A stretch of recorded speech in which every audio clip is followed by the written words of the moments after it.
I'm Sarah. And I'm Chad. And we're Wonderlux with us. And first, I just want to say thank you so much for stopping by our channel. We're relatively new to YouTube. We only started back in January, but we are so appreciative to each and every one of our followers. So thank you so much for the support. If you've been following, you know that we moved into our Class A back in June, sold everything, sold the house, decided to go full-time in our 2013 Foretravel Charleston. But within a week, we broke down a lot, like 5 times. From the actuator on the turbo to the freeze plug had a leak to hydraulic lines blowing. It's been one thing after another. Yeah, we have broken down quite a bit. It's gotten really frustrating. We had planned on upgrading the RV at some point, but it was kind of more in a 3 to 5 year timeline, but that's now been expedited. So for the past few weeks, we've been touring as many RVs as possible, trying to figure out what it is that's going to work best for our family. We've narrowed it down. We know that we want a Class A, a diesel pusher. It needs to be on a Spartan chassis. Spartan chassis, 100%. We are currently, like I said, on the 2013 Forest River Charleston, which is on a Freightliner chassis, and we have had so much engine trouble and so much issue with this that he's just like done. So we know we also back in January we spoke to a guy named Scott at the Foretravel booth, and he gave us the full rundown on the Spartan K4 chassis, and just from the build quality to the suspension, the ride quality, it's night and day difference between what we currently have and that. And so we've kind of so we're going back in time because we want you to see what we have learned about the Spartan K4 and why we fell in love with the Spartan K4 chassis. And whatever rig that we end up purchasing, it's definitely going to be on a Spartan, which narrows it down to what? The K4 chassis is proprietary to Foretravel. So there you go. So if you you can still do Spartan, you can be on K3 and you can go with Are we still entertaining like Spartans across the board, or no? Like it's going to be Foretravel? I guess we'll have to wait and see. You won't even tell me. So Foretravel's been being built since 1967, made in Nacogdoches, Texas. The best thing I can tell you about Foretravel is they only build 36 a year. So it's not a production coach. That's why you get the attention to detail and the beautiful fit and finish. Okay, they're built on that chassis in the display. That's a custom-built K4 chassis. So your coach, you have a C channel. It's probably a 450 on that. Yeah. 450. So you're on a Freightliner on Yes. that. So that's a C-channel railing. We look at that frame over there. Why don't we go? We'll get there. We just pause it and go over there. Yeah, I'm completely ignorant when it comes to stuff like this, so I don't know. You may not even really care that much. But No, this is the nerd stuff that I care about. But Yeah. I learned the hard way that not caring about this stuff gets you in an RV that bumps you along And down it's the good road to during know. a storm. It's just You feel good to you're know. gonna fly off Because the cliff. what you have here is a custom-made for Foretravel K4 chassis. So if you're looking at your Integras or your Newmars, they're on a C channel railing, right? This is box, truss, tubular steel construction.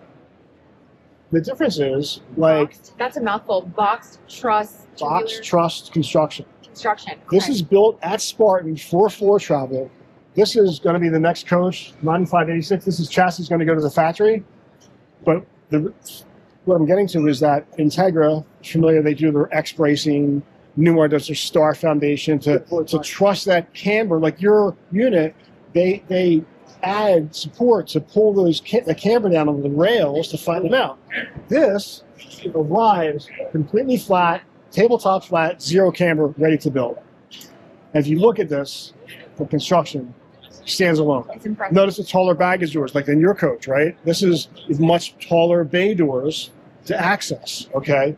Moving to the front, 200-gallon fuel tank. That's a lot. That's a lot. So they're very big on safety. So these tires, every Foretravel comes standard with 2 tie-run safety bands. They're on every emergency vehicle in Europe. In the event of a mishap, this tire is not going to come off the rim. Okay, front tires. They've also enhanced the suspension system. Not only is this outperform a K3 all by itself, they added Performance Choice. And what Performance Choice is, we've got an additional anti-roll bar, which reduces your cornering and roll rate by about 13% when you're going around the corner. Yeah. And then these additional ping tanks, it's a 3/4 inch airline that adds, it reduces it's a 44% increase in the air. It reduces your road harshness by 18%. So you kind of feel less. Yes, so they That's have 2 important for modes. drivers like They have a switch in the driver's seat, and from touring or sports. So touring would be like with the 417, something very comfortable, nice smooth road, right? Okay. And the sport would be like I-4, the interstate out here, or coming in the switchbacks in the mountains. Okay. Okay. Yep. They all have collision mitigation, adaptive cruise control, a custom tuned Bilstein shocks. This ride, I'll put this up against anybody. This has a 605 horsepower engine with a 20,000 pound tow capacity. Your Pravos are on a Volvo 515 when I've seen the steel chassis. Always known to be overweighted. These are RVI specs, so they're ready for inspection anytime. All the wiring here is stamped every 6 inches. And you get schematics of all the wiring and all the plumbing in each coach. So it's all labeled throughout the unit for ever needing issues. Foretravel come with a 2-year warranty. You've got the passive steer tag option. So what that allows you to do is, and I've done it many times, you can do a U-turn at a red light without backing up at all. 1 turn. What? 7, this is your tag here, 17-degree wheel cut, 36 feet curb to curb, and then 43 feet mirror to mirror on the outside shut, right? So if you're wall to wall, we call it wall to wall. Yeah. But you're turning a full U-turn in a red light, not a problem. That's amazing. That's me. I can't tell you how many times we've done that and not. Right, and not be able to do that. U-turn. Well, you probably don't have a steel this time. So this is a passive steel. The 605 horsepower engine, 20,000 pound tow capacity. So that will That tow would be important the giant because I've got a truck. huge truck and I have a F-250 Okay, lifted that I pull with a 6-seater golf cart in the back of it. there you go. I'm I'm sorry, I remember names. Chad. Chad and Sarah. Sarah. Okay, cool. I'll show you some more stuff. Let me show you some. Yeah, Come no, on. please. Take 9,041. That's recording. Recording. Nah. Look at my flyaways. I could like literally take flight. Let's see if I can like pin him down. What was I supposed to say? Okay. Okay. Okay, go ahead. Let me say that over again. Now we're recording. recording. Make sure you subscribe. Ding!